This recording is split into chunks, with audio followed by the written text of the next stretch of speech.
Hello there, everyone. Welcome to my humble abode. Today we've got a story called The Silhouette.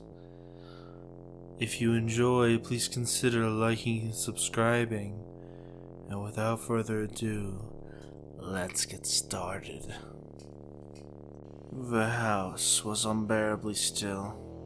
Not even a bug dared to move in the dust that covered the old oak floor. Even they were terrified of what crept in the dark. The dark, dark corners. Mel knew it was a bad idea, coming here from the start. Not even the sun in the middle of the day could lighten the feeling of dread she had. Her friend Jasper nudged her forward, snapping her out of her stupor. "How you scared? There's nothing in this house. It's just like any other supposed haunted house." He rolled his eyes. "How are you so calm? You can't find a single reason not to be terrified," Mel whispers, feeling like eyes were watching from all angles. The floorboards creaked and cracked with every step. It probably hadn't been stepped on in a decade or two. Their flashlights cut through the thick spiderwebs and dusty mist. Mel squints, rubbing her eyes to free them of dust. A quick flash of white sped by the corner of her vision, but she just played it off as her imagination. Deep down inside, she felt like she wasn't her imagination at all. "Hey, did you see that white flash?" "Over to the left room," she asked Jasper, a chill going down her neck. "No, I didn't. It was probably your own imagination. Let's keep going." He sighs, unamused. Mel shakes her head and lets Jasper lead the way. They make their way to a pitch-black, seemingly endless hallway. Their flashlights didn't cut through the darkness this time. "I don't want to go down there," she tells Jasper.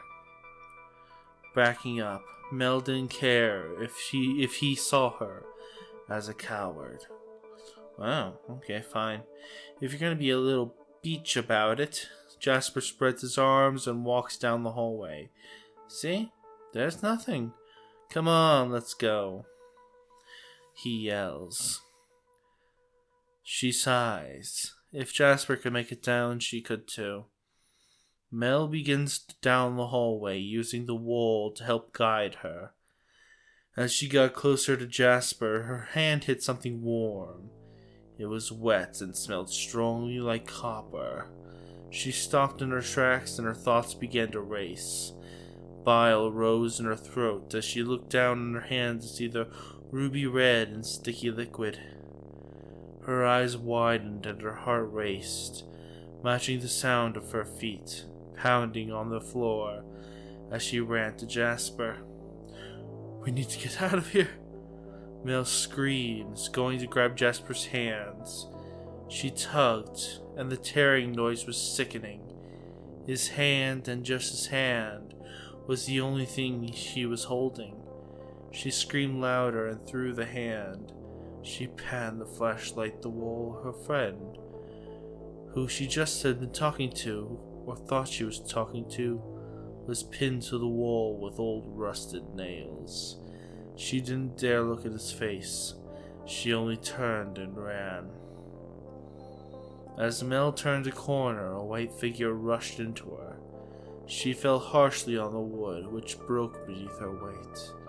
She fell into the darkness, all the while wishing she hadn't listened to Jasper. She landed on her back, and her vision blurred heavily.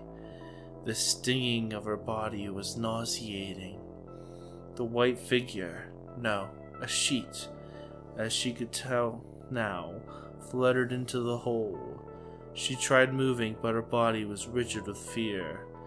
A scream tempted Mel's lips and she opened them, but nothing came out but a squeak.